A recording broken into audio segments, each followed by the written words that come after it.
Good evening, and thank you for joining us. I'm Ed Hand, your host for tonight's Unpublished TV panel discussion. Our topic tonight, the second wave of the pandemic.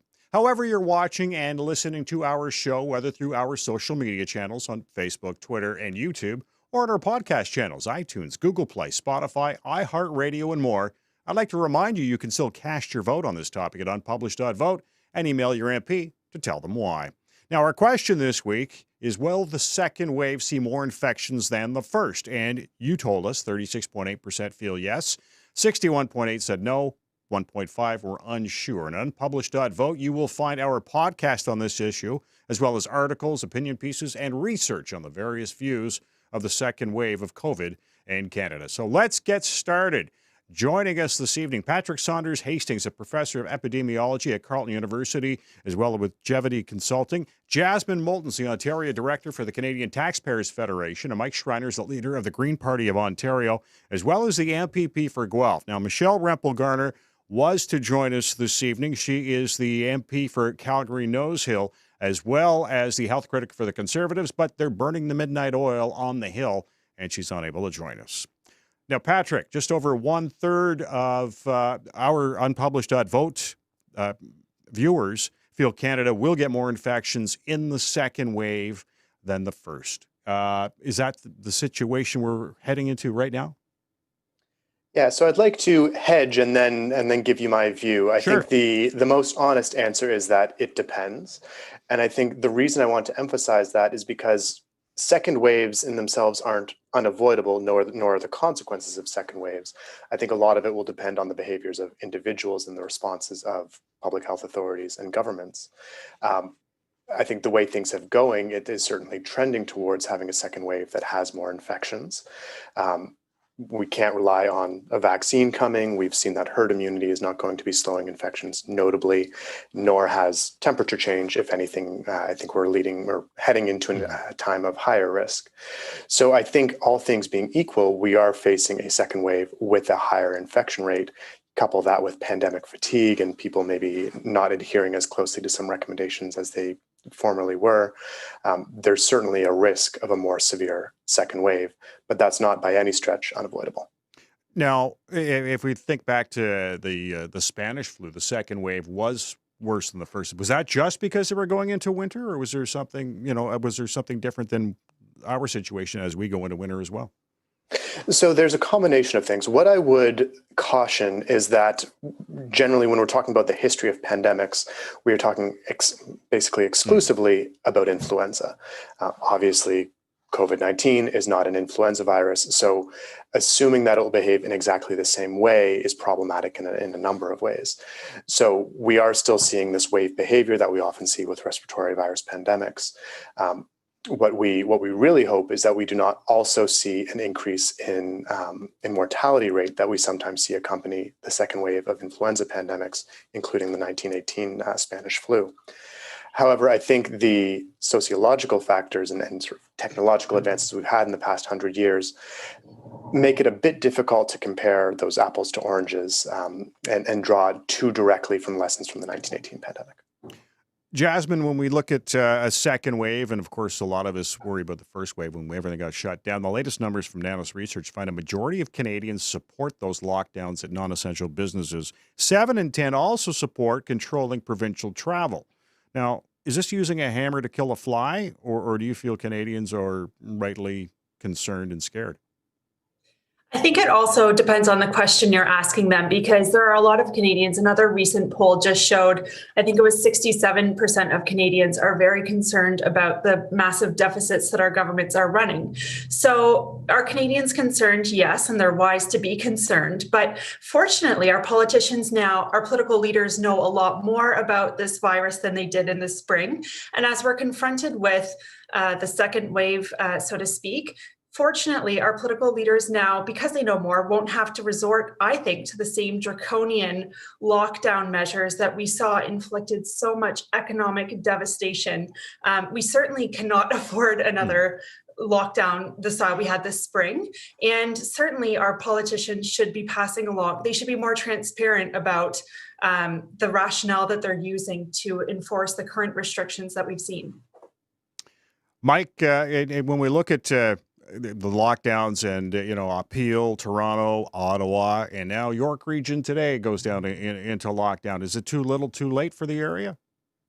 Well, I've been advocating a surgical targeted strategy to contain the virus. I mean, the bottom line is the best way to make sure our economy is open and running well is to address the public health crisis.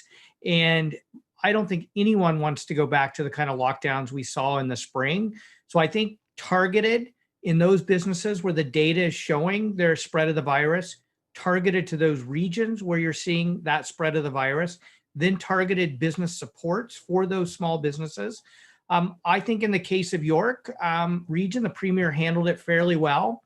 I think in the case of Toronto, Ottawa, and Peel region, he didn't give businesses enough time. He should have done it a few days sooner to give them a few days notice. For example, we had a number of restaurants who said, hey, we spent $30,000. I heard one case, $70,000 in food in preparation for the weekend. And when you lock them down at noon and say by midnight you're closed, it just didn't give businesses enough time to respond. So I think the premier should have done it sooner to help contain the virus and given businesses enough notice so they could have shut down in a responsible and in a way that didn't do as much or financial damage to the business.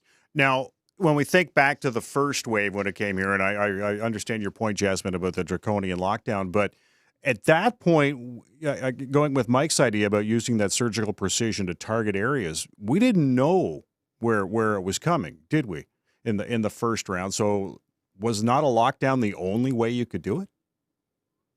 What do you think, Mike?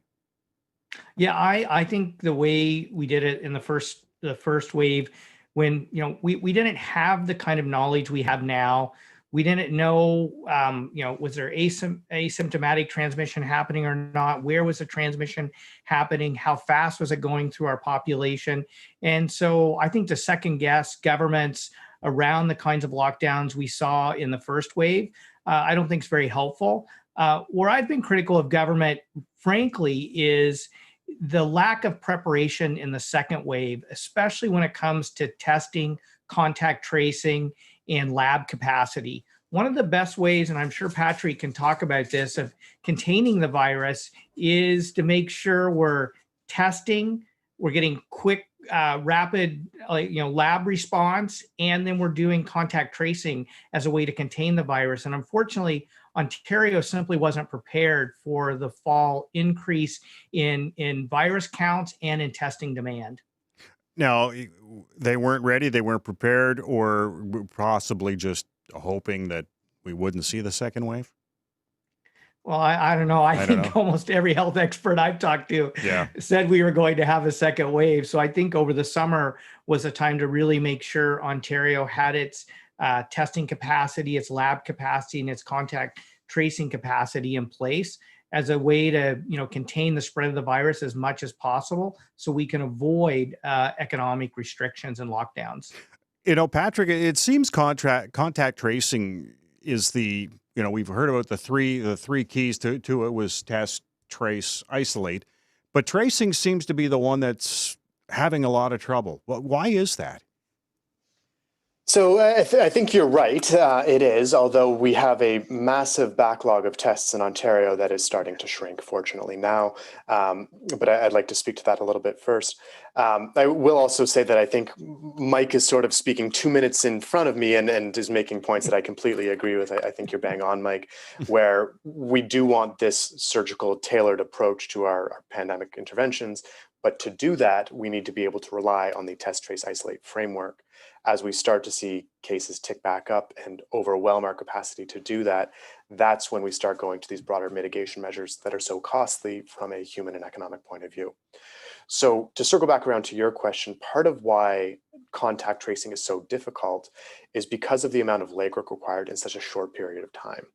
And where we really saw this start to be overwhelmed was when schools reopened, because the amount of contact tracing that needed to happen increased exponentially overnight. But at the same time, what we saw across the province was that the type of people who had to receive tests was not sufficiently tailored. So contacts of children with runny nose had to receive tests. And so here in Ottawa, where I'm based, we had lines of 8 hours of people waiting to get tests before they could send their kids back to school. And that's just not feasible over the longer term. But we're still seeing, and I kind of want to differentiate between a process indicator and an outcome indicator. And the process indicators sort of suggest how well we're doing something, whether that's meeting our targets for contact tracing 90% of contacts within 24 hours, whether it's returning test results within 24 to 48 hours. We're not meeting that in some of our hotspots. And that's why we've seen at a provincial level, or in some of these hotspots, I should say, a restriction on who can get tests and on who is being contact traced. And that's really problematic because it places an artificial ceiling on some of those process indicators and makes things look a little rosier than they actually are. And so we think that our test, trace, isolate framework is operating better because our testing backlog is being reduced and we're tracing the contacts that we feel we need to, mostly those at highest risk. But there's a large underwater portion of that iceberg that we're no longer seeing. And we talk about things that we now know about the virus. We know that casual contacts and asymptomatic individuals are capable of spreading this infection. We'll no longer capture those in this current approach. Jasmine, we talked business with you a few minutes ago, and another survey came out today, kind of sort of shows what the situation is with apparently small and medium businesses. KPMG saying 1/3 of small and medium businesses say they will not survive a second wave. 1/4 regret not selling their business before the pandemic. Are you hearing the same for Ontario? Absolutely. And Ed, my heart especially goes out to small business owners because before I sold my business back in, I think that was 2017, or a few years back, and joined the Canadian Taxpayers Federation, I know how difficult it is to run a business without a global pandemic. So my heart absolutely goes out to these business owners. And that's why it's so mind-blowing for me that we actually have people oftentimes sitting on, in government offices, whether they're politicians, bureaucrats, sitting there in their safe jobs saying, we need another lockdown. It's not economically feasible. We couldn't afford the first lockdown. And these restrictions, we cannot afford to keep paying everybody's salary. CERB has been, although it was obviously required, it's been a bit disastrous as well. We've seen payments go out of the country. We've seen them go to people, living in their parents' basements. Now a report comes out that people are using CERB payments to purchase guns. Gangs are buying guns in Toronto.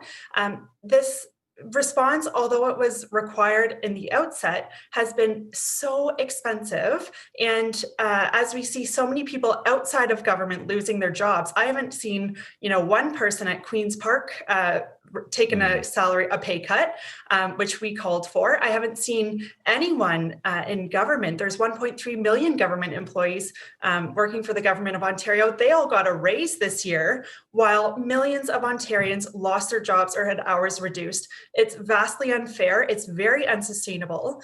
So those people should not be calling for further restrictions, especially while we lack evidence. Actually, I thought I read today that Doug Ford and Rod Phillips were going to give $10,000 each from their pay back. But you're right, and Mike, I think that's where some people don't get it. Here in Ottawa, we can be fairly insulated. Patrick knows that. 1/3 of the employment here is administration for the federal government. Obviously, they're doing all those programs. But you get into other places, it's a whole different world, isn't it? Well, first of all, you'd asked about the premier's salary, and that was actually a law that was passed that if the budget wasn't delivered on time, the premier and the finance minister took a bit of a haircut. And so that's what happened this year. And in many respects, it was largely out of their control. I mean, it would have made no sense for the finance minister to bring in a budget earlier this spring. In regards to lockdowns, I don't know any politician of any party at Queen's Park that is advocating and cheering on lockdowns. None of us want to do this, but we all recognize that for public health measures, there's really two priorities. The first one is to save people's lives. And the actions we've taken have been designed to save people's lives, and especially make sure our healthcare system is not overwhelmed. And you're starting to see additional pressure being placed on our healthcare system now. About half of public health units are reporting that hospital ICU capacity in their region is less than 20%. In some cases, we have no ICU capacity right now. Michael Garron Hospital is reporting there in Toronto, they're over capacity. And so, we have to make sure, one, we save lives. The second one is we want to minimize disruption. And that's why, I've been advocating for, and I think the Premier has largely taken this approach as well, is targeted surgical regional restrictions as we head into the second wave to contain the virus, because we want to avoid full lockdowns like what was necessary in the spring. And if I could jump in here. Sure. So that precisely is our issue, is that there's a lack of evidence here. So when Mike talks about, the goal is to avoid mass hospitalizations. Well, in May, we saw Ontario's hospitalizations surpass 1,000, but now, they're hovering around 250. So clearly we're at, a fourth of what we were back in the first wave. And then when you look at the restrictions that the province and the City of Toronto are placing on small business owners who have put their life savings into opening up their restaurants or, these gyms, for example, the province hasn't provided a shred of evidence proving that these are where the breakouts are happening. The City of Toronto imposed restrictions on bars and restaurants, and meanwhile, at the same time, Toronto Public Health stopped contact tracing because they said the numbers were too high. So if these, draconian restrictions that are costing people their life savings, their businesses, their livelihoods, that's a big price to pay. If we need to do it to save lives, I think people are rational and could agree to it. But that's our issue, is that the government hasn't provided any transparency or evidence to show that these businesses are actually the culprits. I could add just really quick on the transparency. Sure. I would agree with you on the transparency side of things. I do think the provincial government needs to be more transparent with the data. I would disagree with you on what I think the numbers are starting to show if you look at the publicly available numbers, but all the opposition parties have been calling on the Premier and the Health Minister to be more transparent in the numbers and in what's driving their decision making. Patrick, okay, go ahead. I was just going to say, Sure. Those numbers that I cited came off the Ontario COVID website today. So they have been very transparent about the numbers, but it's, where are they coming from? The numbers are great, but we need to understand the source before they can justify restrictions on businesses. Patrick, information is power, in particular in a pandemic, but here in Ottawa, health officials don't know where 1/3 of infections come from. That has to be concerning to you. It's very concerning to me. And it speaks a little bit to what Jasmine is saying, where when we're missing the source of infection for 1/3 of the active cases, we're just not able to tailor our strategy the way that we want to. Conversely, we see other surveys that say a large, even majority of those new active cases have been to restaurants. So indirectly, we're led to think, okay, restaurants are a source of infection, and that's part of what's driving this response.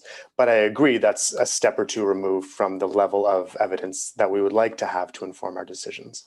I think the other thing I want to avoid the sort of binary discussion between a full lockdown and a completely open society, because that's really not what epidemiologists or politicians or really anyone is talking about. So how can we sort of efficiently and effectively lock down, quote unquote, as a stall while we improve capacity in other areas? And I think the tough pill to swallow, or I think if I were a business owner, the tough pill to swallow would be, while I was locked down during the first wave, that capacity building I would have hoped to see did not happen. So we got our cases very low across the board. Ottawa's was down to a few cases, as much as 1, 2, 3, 5, 6 cases a day. But we didn't invest in improved contact tracing or testing capacity during that lull.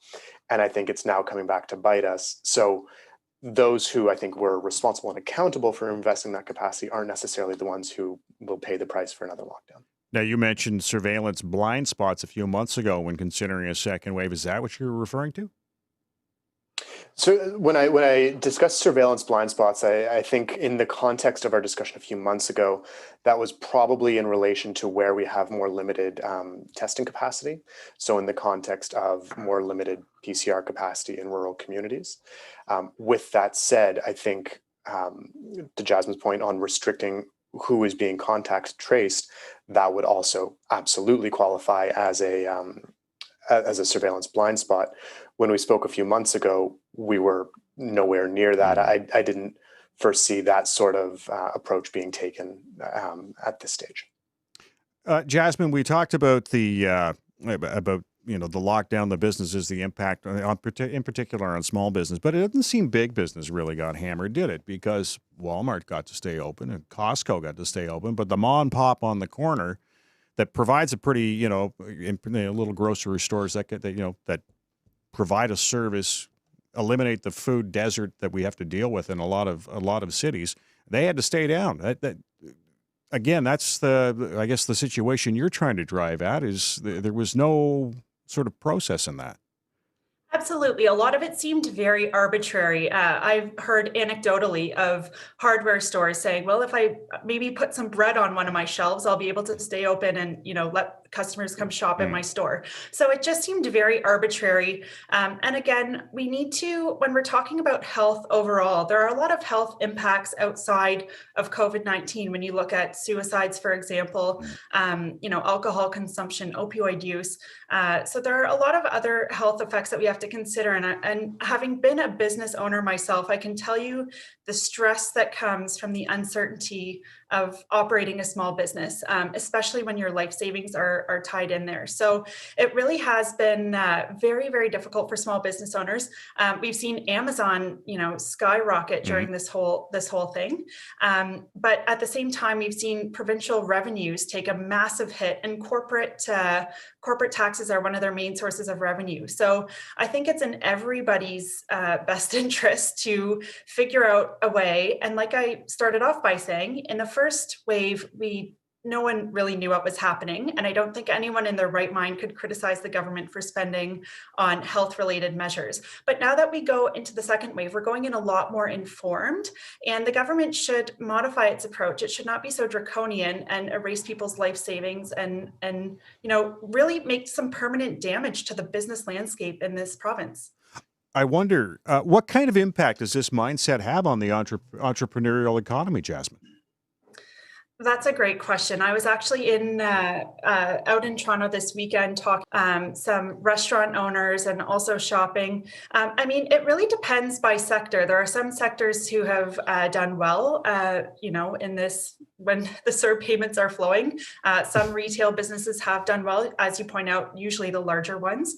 But hospitality is one sector that for sure, I think you're going to see a lot of permanent, especially in the restaurant sector, permanent closures that will just not be able to recover. All right, I got a question from our first Facebook Live viewers, Mike. This one's for you. What can and should our governments do to help small business through the second wave? Yeah, so Ed is a longtime small business owner who has put my own personal capital at risk for many years. I can tell you that, no small business wants to come to government with their hand out, but right now small businesses need support. So one of the things we've been advocating for is fixing the rent relief program. It looks like finally now the federal government has made changes to it so that small business tenants can apply and the revenue threshold level to apply is not so high. But why did it take 6 months into the pandemic to actually fix that?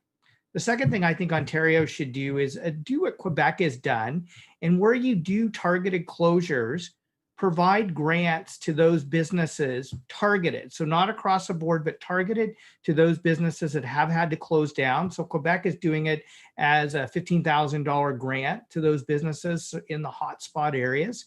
I think that makes a lot of sense. And then the final thing that a lot of businesses have asked for is just help in complying with public health measures. Businesses want to do the right things. They want to keep their customers safe. They want to keep their staff safe. But after, 6 months of not being open in some cases, then being able to look for and find the additional capital to, buy plexiglass or PPE or whatever. So if we can just provide businesses with those supports so they can stay open, stay in business, keep people employed, keep our downtowns vibrant, that means the economy is going to bounce back much faster and government revenues will bounce back much faster as well. Patrick, the Prime Minister feels we have more available to deal with a second wave than we did with the first, in particular to avoid a shutdown. Do you feel that we do that? The short answer is no. And I'll sort of put it in sense of, I don't know what is meant by more available. So I think that we have wasted a lot of time in the interwave period and are not as prepared as we should be at this stage in the process. I think as a result, we're once again being reactive, where in an ideal world, we'd be able to be proactive. So throughout both first and second wave, we've seen fairly inconsistent guidance. And Mike makes an excellent point. If I was answering that question, I would have said guidance to business owners as well. I think that's been lacking, but also to the public, we're seeing inconsistent guidance there. So in terms of information resources, I think we're still lacking. We're continuing to see testing backlogs persist, and we're not meeting our contact tracing thresholds. I feel quite strongly that we need to have rapid tests in Canada and that we've been slow on the uptake for that. And I think there are applications of rapid tests that can support economic recovery and avoid lockdowns, at least in some areas, that we haven't leveraged. And we're starting to see a return to potential hospital resource shortages as well. So no, I think we're at risk of resource shortages across the board as we continue into the second wave. When you talk about a rapid test and needing it, is that because Health Canada is slow on approval? They are continuing to validate the rapid tests, where several have already been approved in other countries and are being put to use. But of course, Health Canada has their own validation guidelines for that. But I think just to sort of offer my own bias Sure. and opinion on that, generally what we see in terms of rapid tests, in terms of their relative decrease in performance relative to our gold standard PCR tests, is that there's a higher rate of false positives. Again, my bias is that I care less about false positives than I do false negatives, because we are able to then isolate false positives, potentially even confirm with rapid PCR tests. There's any number of triage strategies we could have there, whereas not knowing your infection status to me is much more problematic. Now, Mike, it seems, at least going into the second wave, the ones that are driving this surge are those in the 20 to 29, well, probably even younger than 20. But what I'm wondering is, in the first wave, it was long-term care that was just absolutely hammered. Is long-term care prepared for the second wave? And I'm deeply worried that long-term care is not prepared for the second wave. We already have 316 long-term care homes in outbreak in Ontario right now. And we're starting to see a shift in transmission from younger ages to older populations now. And I'm worried that's only going to increase. One of the big challenges we're facing in long-term care is inadequate staff levels. And again, I felt the government, as I argued, should have spent the summer having our testing and lab capacity and contact tracing in place. I believe we should have been hiring additional staff for our long-term care homes over the summer, because you can't just snap your fingers and hire staff right away. So we would have our long-term care homes ready. Now the province is scrambling, trying to hire additional staff, but we should have had that done 2-3 months ago, so we were prepared for this second wave in long-term care. That's the one thing that has me really, really worried going into the fall and the winter. Now, Jasmine, you've been watching the dollars on our show so far, but it's budget season. It's on the horizon for municipalities. And are you expecting hands out for help this year? From the province to the municipalities? Yeah, well, the cities with their hands out to the province. Absolutely. And I mean, we've seen so much waste at a municipal level that it's really shocking that businesses governments think it's business as usual, when in reality, their tax base is suffering. It's shriveled up their tax revenue. Yet we see, for example, the city of Toronto a few months ago was demanding a bailout from the federal and provincial governments. And this is a city that, as we speak, still plans to go ahead building a nearly $4 billion floating park above the railways on the way into Union Station. It has hundreds of homeless encampments in its cities. So these are just, there's so much waste at the municipal level. Do they need help? Yes, they're probably struggling and really suffering. Their revenues have, shriveled as well as their tax base has shrunk, but they need to cut. That's our whole point here, is that governments, it's not just business as usual. They need to reprioritize, shelve some projects that aren't necessary spending right now. And we haven't seen, frankly, any government, municipal, provincial, or federal, do this. They need to. We've seen in Ontario, for example, this has been described as the greatest deliberate destruction of economic activity in human history. And when we look at Ontario, we have a budget deficit that's a record high of, it will be 37 billion this year. We have another record high debt to GDP ratio at 48%. And this is a really troubling statistic for me. And I think it puts this into perspective for our listeners, is that we have a large deficit. The FAO, Financial Accountability Office of Ontario, just released a report that said in the next 2 years, Ontario will add 70 billion to the provincial debt. And I did a quick calculation before the show, and that breaks down to about 4,800 in debt per Ontarian. And let me remind our listeners, it wasn't the Ontario government paying the CERB. The federal government, there was a Liberal MP from Kingston bragging about how they spent most on the response. So it wasn't Ontario that was even paying that. And so we have to remember that debt today means taxes tomorrow, and we're about to pass down all this debt to the next generation to pay off. Jasmine, we'll leave the last word with you. Thank you very much. And I want to thank our panelists, Patrick, Mike, our Unpublished TV panel joining us this evening. It was Patrick Saunders Hastings, epidemiologist with Carleton University, as well as Jevity Consulting. The Ontario Director of the Canadian Taxpayers Federation is Jasmine Moulton, and Mike Schreiner is the leader of the Green Party of Ontario, as well as the MPP for Guelph. Coming up on our next Unpublished TV, we'll take a look at rapid testing for COVID and how it could help flatten the curve. Thanks for watching Unpublished TV. Stay safe. I'm Ed Hand.